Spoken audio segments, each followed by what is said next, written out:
Hi, I'm Amanda Sobhy, and I am the current US #1 and world #3. Hi, I'm Izzy Atkinson. I am the founder and coach for BodyLoveSoul Method. I am also a personal trainer based in Boston and also a Barry's Bootcamp instructor. All right, so let's chat about BodyLoveSoul and how I got introduced to the course and what that was like for me. Yeah, let's do it. Yeah. So we connected in March of 2020 when the pandemic just hit, and you were opening up your application for BodyLoveSoul, and this is the first time that you were doing it. So if you want, you can just talk about BodyLoveSoul. Yeah. And what it is. Yeah. So people can know. Definitely. Yeah, it was my first time launching BodyLoveSoul, a 10 to 12 week group coaching program that really brings women together in a community setting to talk about different mental health topics, body image, disordered eating, and really provide tools and support for these women to navigate those struggles and really, the whole purpose is to help these women stop having their sense of self fully in their body image, their appearance, the way they eat, and creating less shame around these things, normalizing it, right? Like there's a community here of women that are all struggling with these things, and really empowering these women through the process to get to the other side, to feel stronger, have a stronger sense of self, and have the tools to navigate all of these struggles that they were dealing with around their body image and everything that kind of comes with that. Yeah. So that spoke to me. And I was in a place where I was in recovery with my eating disorder and disordered eating and all the struggles with it. And given the fact that we were in COVID, we were in lockdown, I had time now to actually address this. And this was something that I wanted to address, where I was like, I have the time, I really want to dedicate it. I want to be able to like break free and have the tools. But I was still not in a comfortable place where I wanted to go see a therapist. Like that was just too much for me. Yeah.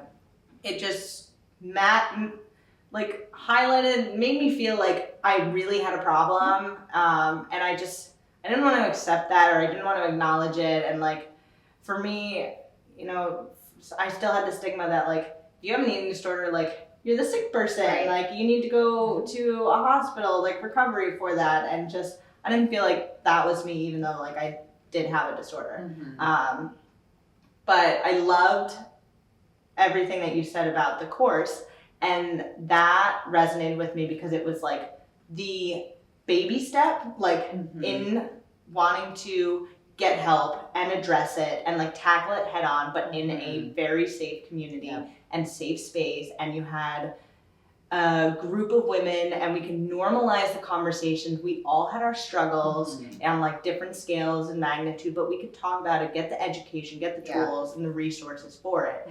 And I was your first one to sign up. I know. I'm like, BodyLoveSoul Method. Thanks to Amanda. But really, I mean, first one, and like you said, I love so much that, and especially with our first group, like everyone is so different. Everyone is in a different stage of their life, walks of life, backgrounds, but yet you all have so much in common. And I feel like probably for you and anyone else, it's like a lot of times the first time people feel seen, like, I'm not crazy. This is so normal. It made me feel like, whoa, I'm not the only one struggling with this. Like we're all kind of in our own world, but like we have these shared experiences and shared struggles, and to be able to talk about it and be like, oh, you go through this too. Like it's not just me, I'm not like the only one who's alone in this. And it was a really nice, reassuring feeling. And it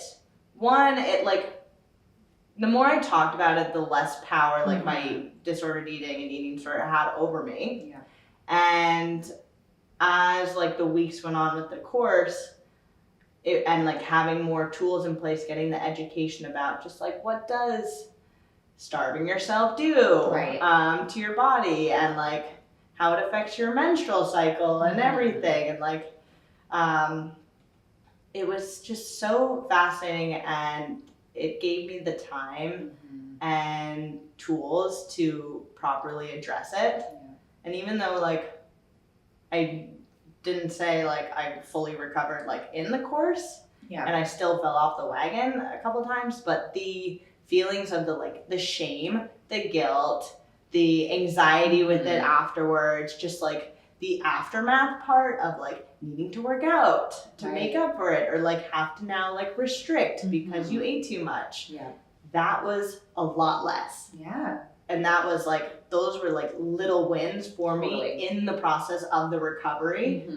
That helps so much with the course. 100%. And I think like, you know, you have such a powerful story because recovery, it's not a clear-cut path. And so it's a very windy road. But if on this windy road, like you said, you can have more tools, you can have more ways to manage these different emotions, these different feelings, or even if you have a moment where you take a step back, you're not going back all the way to where you were. No, and if anything, you're like, oh, that happened. Why did that happen? Like maybe from even a more reflective place, like what triggered this to come up this time versus before. People are like, I have no idea what's, I don't even know what's triggering this. This is just a battle I'm having. So I think also just creating that awareness and, you've had it's just amazing to see where you've ended up now, and it's incredible. Yeah, it's definitely been helpful, and I think a lot of it, too, what made me realize in the course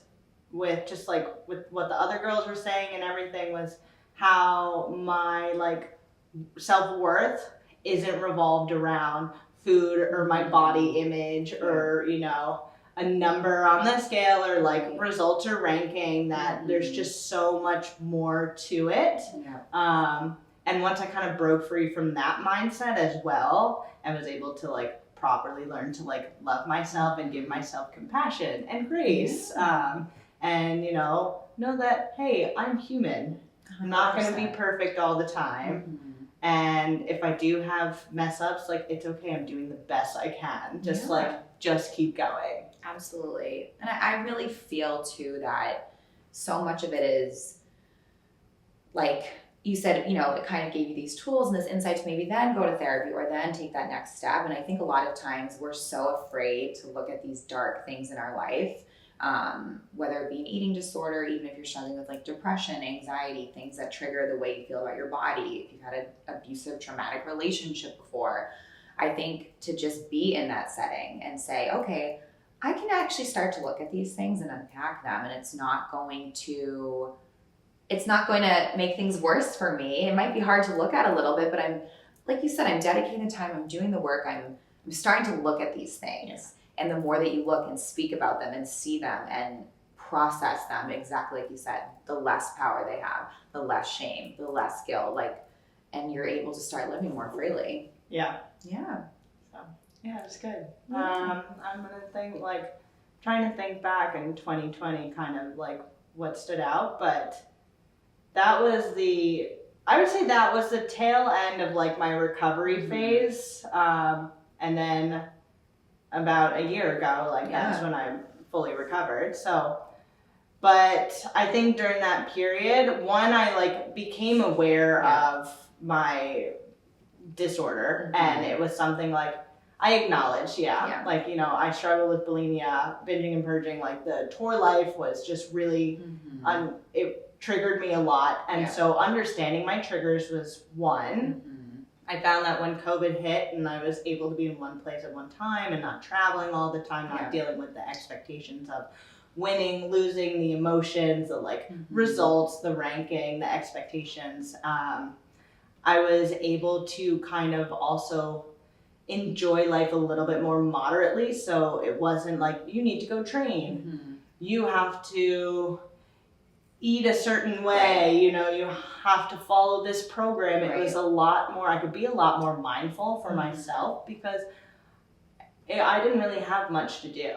And it was more, hey, what does my body need at this time? And it allowed me to take the time to take a step back, reflect, slow down a bit. And from that, I gained the perspective of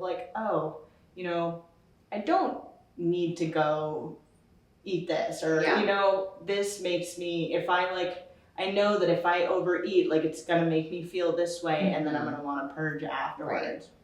And so those kind of steps had me like take a second for a little bit. But then also too, it's like, hey, you can have dessert and like not completely be derailed or feel like a failure.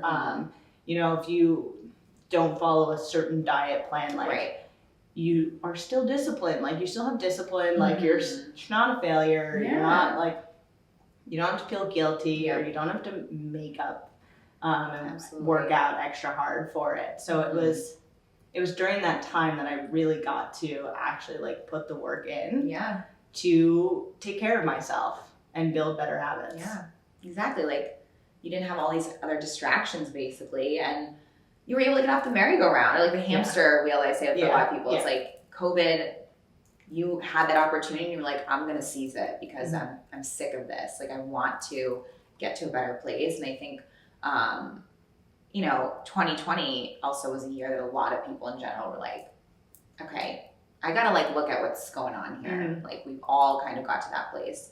And I really like how you said, how do I feel when I'm eating or what I'm eating? And it's such a game changer for people when you can get to that headspace and that dialogue of how do I want to feel, or how will I feel, or how do I feel versus this is bad.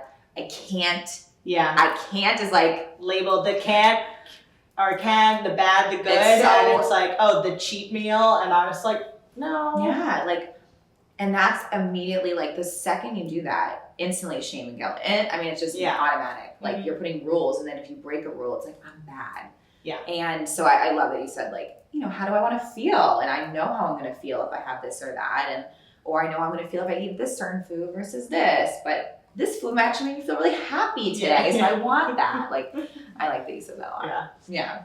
No, I think it's, you've just been such a, amazing story out of the program of how you started, and then really, you did the work, but then also decided to keep doing the work. And I think that's so important. I think that's the thing. It's like, whatever you want to achieve, it is a process. It's not like, oh, I'm recovered, I don't have to actually do the work anymore. Right. It's a constant just day by day effort. And, thankfully I'm at a point where now it's like maybe 1% of the time, like it crosses my mind, but I'm able to catch it. And like I have the tools in place where I know if I do start slipping into those thought patterns and behaviors, I can catch myself and stop before it snowballs and like and gets any worse.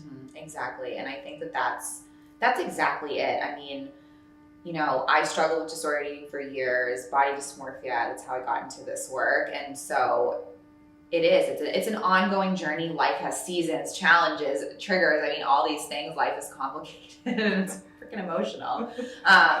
But you continue to see these things unfold over time. You're like, oh, that wasn't so heavy. Or like, I know how to manage this now. And I'm not going to let things get under, fall out of control like they used to. Or I've developed new habits that replaced these disordered eating habits before. And that's really the good stuff when you can finally say like, yeah, this is something I've learned that like, it might pop up here and there throughout my life, but I've really learned how to live with it and,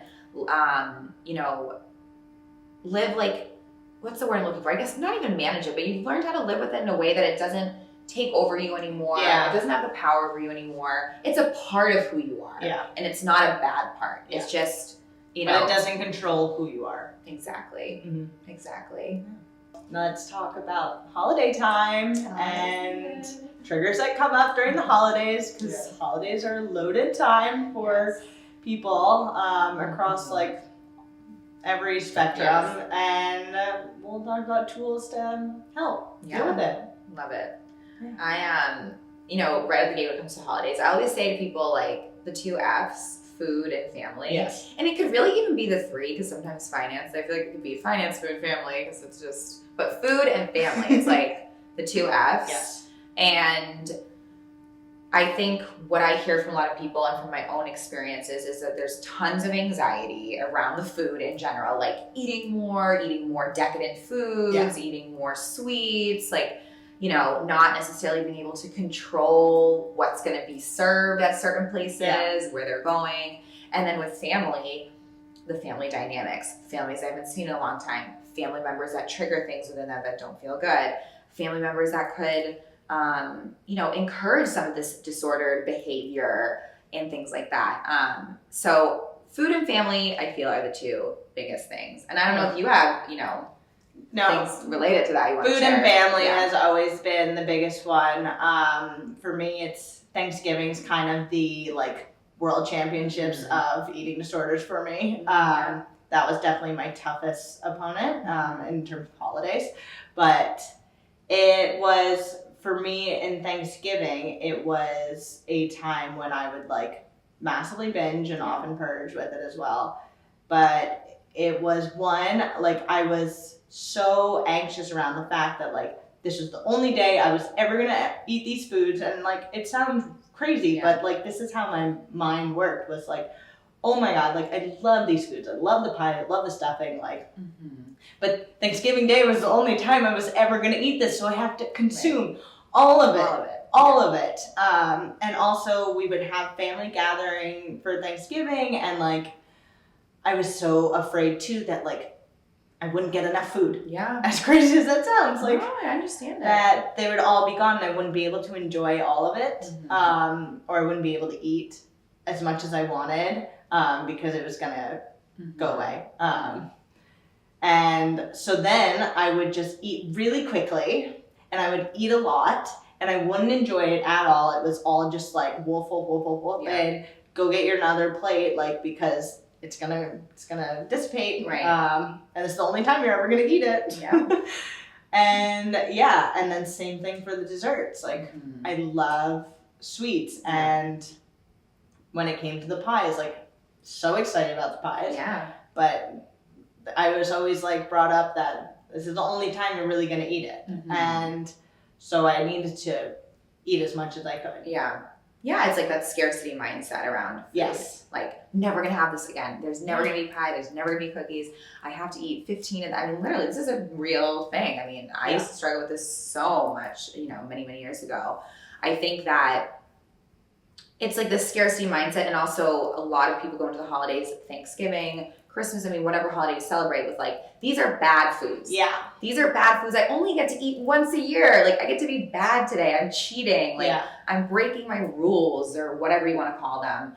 And ultimately, it's food. And I think that when people can start to look at it and say, okay, this is like a special day. There's a lot of things I love. I certainly could have pie another day of the year if I really wanted it. But I think also picking up on your own dynamics within yourself around the food, and how do you want to feel? So it can be a hard shift mentally, but I constantly am saying to people, how are you going to feel? So I want people to go and enjoy Thanksgiving. Like, to me, it is a day of like eating and being with family. But if you're going to eat 4 servings of the food and feel a need to purge, or a need to overexercise, or you're going to feel physically ill and feel guilty and shameful, then that's what I want you to focus on. Not like, I can't have this. It's, how am I going to feel from having this? Or how am I going to feel if I have 1 piece of pie, 2 of the cookies, the stuffing, whatever it is that's being served, hang out for a little bit, like, and see how I feel. Can I pack some to go? Like, I love that. That's why we have Tupperware. Like, can I have a serving tomorrow? I can still eat these foods tomorrow, and nothing's going to happen to me or my body, because it's not Thanksgiving. Like, I can still eat these foods that I'm labeling probably as bad other days, the day after, the day before, the next month. And I think the other thing around food is really how the people in your family interact with food with you.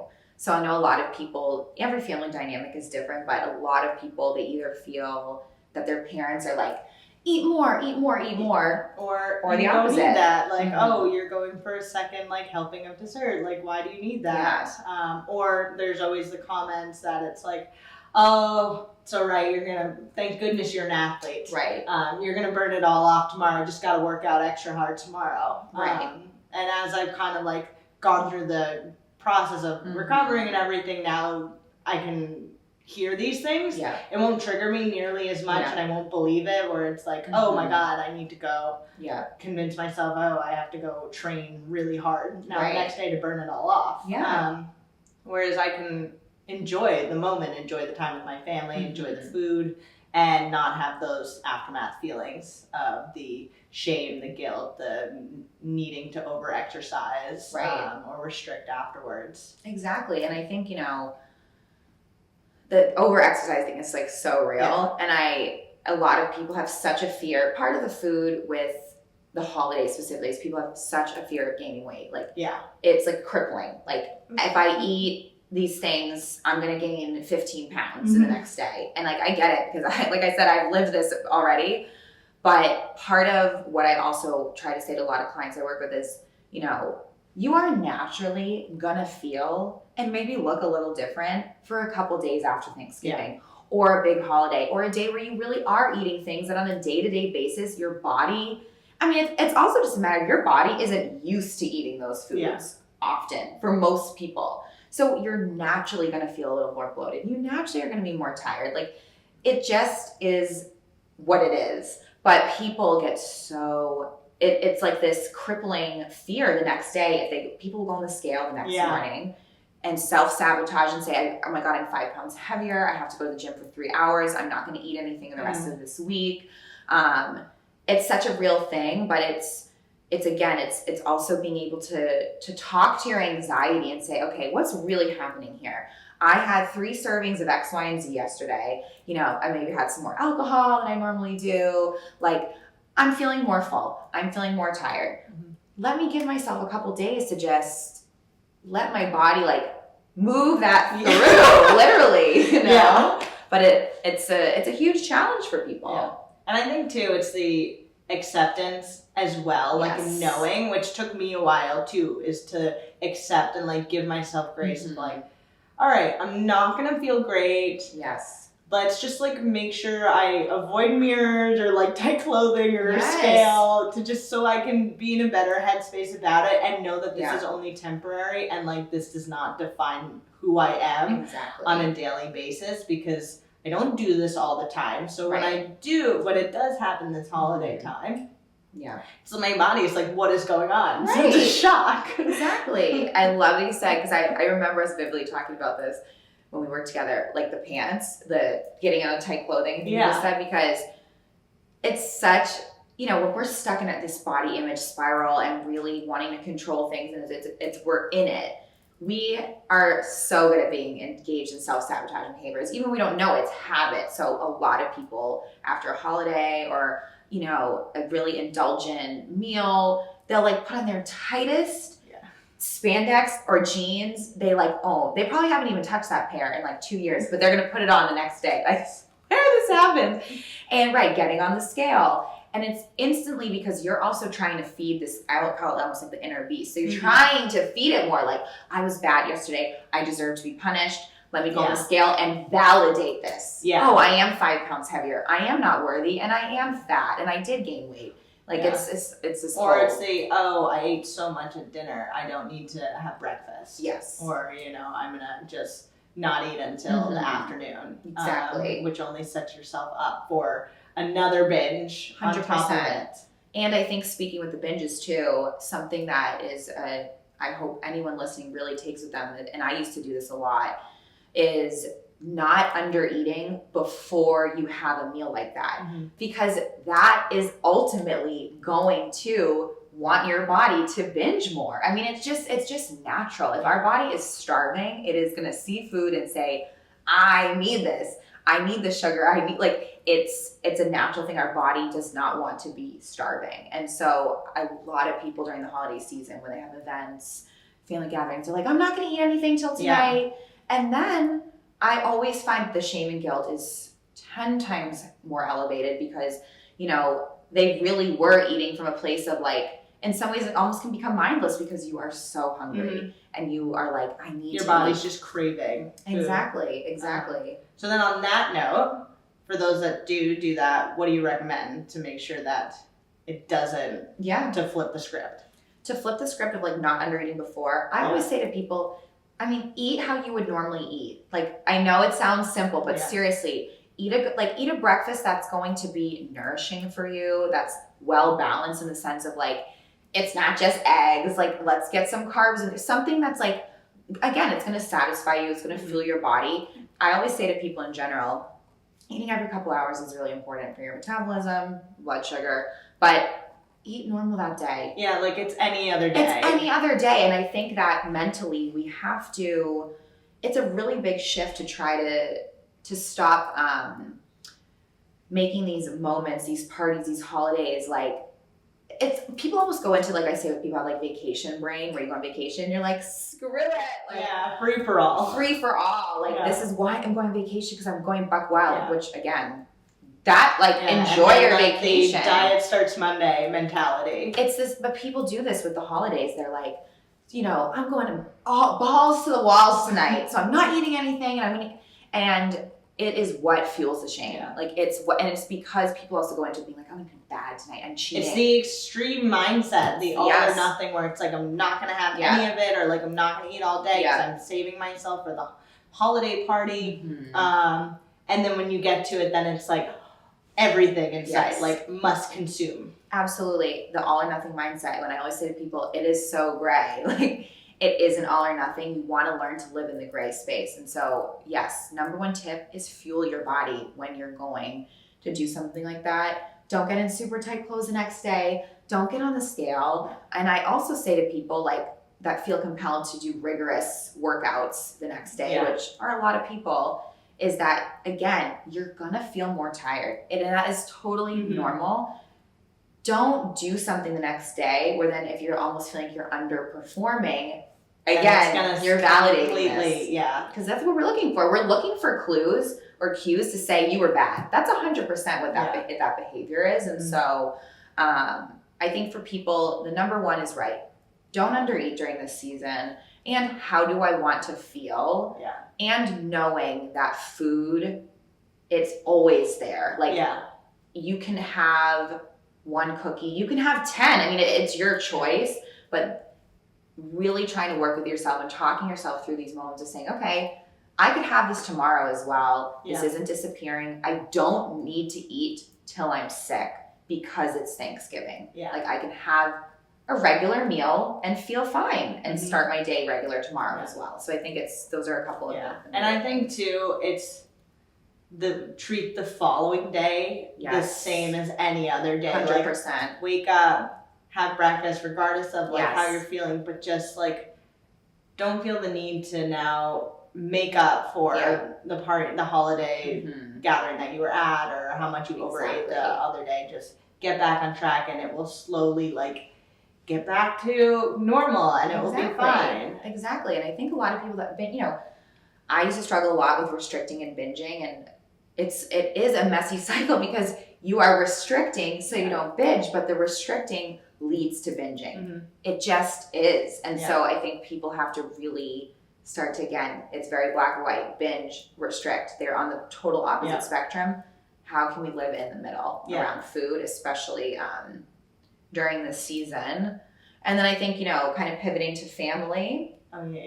That's a huge thing. Definitely family. Huge thing, and especially being sort of in this post-COVID era we're living in, I feel that it's even more intensified. This holiday season, a lot of people I've found are seeing family members they haven't seen in a couple years. If they put on weight, I mean, there's a lot of anxiety. And I think it's really important to have boundaries, which most people, it's a challenge to set a boundary. What is a boundary? And I always say that setting a boundary is like showing or telling someone how you want to be loved and respected. So if I'm going to a holiday gathering and immediately someone makes a comment about my body, whether it be good or bad, or, you know, validating or not validating, whether someone makes a comment or not, you have to be able to stand within that boundary and say, I'd actually really like to talk about something else. Yeah. Or, you know what, that actually made me really uncomfortable. I know you didn't mean anything by it, but I prefer not to talk about my weight. Or I prefer not to talk about how I look. And challenging yourself to also not engage in that behavior and immediately see someone and say, oh, you look so amazing. Or, oh my God, looks like I haven't been to the gym in a few months. What's going on? It is being mindful of those comments too, because even if it is someone like looks great or lost weight or everything, engaging, you don't know necessarily like what they did to lose that weight. And so if you are commenting on their weight loss and everything, next thing you know, they could have been starving themselves or over exercising. That's just going to validate their like disordered thoughts 100%. and everything. 100%. And I think that's a lot of why people stay in these cycles, is because in our world, we are validated for usually the disorder we're struggling with. Like most people, if you are struggling with an eating disorder, and let's say you're really struggling and like have lost a lot of weight, a lot of people are like, oh my God, you look amazing. And you lost weight. And it's such a mental, mind F, because you're like, wow, I've been suffering, struggling, but yet everyone in my world is telling me this is great. Yeah. So I should keep this going. And I think it's also something when it comes to the holidays and family is having the power of saying no. And most people are really uncomfortable saying no, whether it's no to attending something, no to not engaging in a conversation. Maybe like we said, if your family member's trying to push food down your throat, saying no. But I think that it's so powerful to think of it as, I'm not necessarily saying no to this person or situation. I'm saying yes to myself. Yeah. So how can that's a positive thing. Like, I'm saying yes to me. So if going to this social event around the holidays is going to trigger behaviors in me that I don't feel good about, or engaging in this aunt that I know is going to say something about my body that I haven't seen in 5 years, how can you say yes to yourself so that you don't find yourself in that situation? You can protect your own space and like own mental health and well-being by saying no, putting up boundaries. And like, it's not mean that you're being rude or disrespectful. It's more just like, hey, I need to actually like take care of myself, and this is what is best for me. Yeah. And being mindful of what happens when I don't do that. Yeah. Like really looking at yourself and saying, what happens when I don't do that? Oh, these are, everything spirals down. It's like this domino effect of things that can start spiraling in a negative way for you. So being able to say, okay, if I can say yes to myself and protect my energy, wow, I'm not going to find myself back in that really painful shame spiral again. I would rather be uncomfortable for that 5 minutes of maybe saying to someone like, I don't want to engage in this conversation. Or, you know what, Mom, I'm not going to go to that family function this year because it's just going to be too loaded for me. And that kind of pivots into something of also, who can you find in your life as being an ally for you? So like, if you are truly struggling with an eating disorder, or really struggling with mental health issues, or in just not a good place, the holidays bring up grief, lonely. I mean, it's a beautiful time, but it brings up so many emotions. Who can be an ally for you? Is there someone in your life that you can talk to about these things, even if it's not maybe giving them the full story yet, but someone that knows there is a pain point here for me and I need support to navigate this, because it's going to empower you to have that person in your corner. I love that. Yeah. And I mean, I'm like, God, I could talk all day about this stuff, but those are definitely the main takeaways. It's like, don't starve yourself. Yeah. Nourish your body the way it deserves to be nourished. Don't get into skin tight clothes the day after a holiday. Find an ally and figure out, how can I challenge the dynamics within my family? Yeah. So they can empower and support me, and how can I set boundaries to support myself in that process? Well said.